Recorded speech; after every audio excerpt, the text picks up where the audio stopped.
If you've got a steady drip from your water heater and some corrosion creeping up around the connectors, it's definitely time to think about whether you need a new water heater or just a quick fix. So, here's the deal. If you're seeing water dripping consistently from your water heater, especially near those connectors or valves, that's usually a warning sign you can't ignore.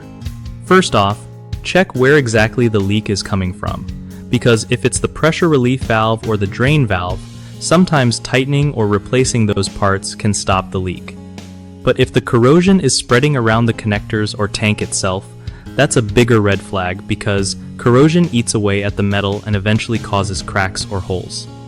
It's crucial to flush your water heater at least once a year to get rid of sediment buildup that can speed up corrosion and reduce efficiency. Also, keep an eye on your water heater's age. Most last about 8 to 12 years, so if yours is older, it might be more cost-effective to just replace it rather than keep patching leaks. Another tip, check your water pressure because high pressure can cause leaks and damage the heater over time, so installing a pressure regulator might help. If you notice rusty or discolored water when you use hot water, that's another sign corrosion inside the tank is getting bad. Lastly, don't ignore any weird noises like popping or banging, because that usually means sediment buildup and can lead to more serious problems down the line.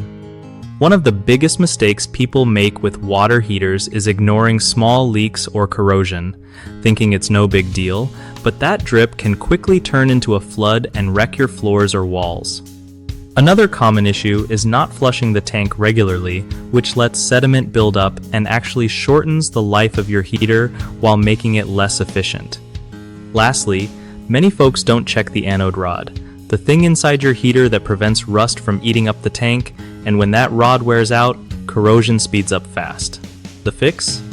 Keep an eye on leaks and corrosion spots, flush your tank once a year, and replace the anode rod every few years to keep things in good shape. BigHomeProjects.com is a solid place where homeowners can easily connect with trusted local contractors who know their stuff when it comes to water heaters and other home repairs. Plus, if you're a contractor looking for more gigs, they help you find clients who really need your expertise without all the hassle.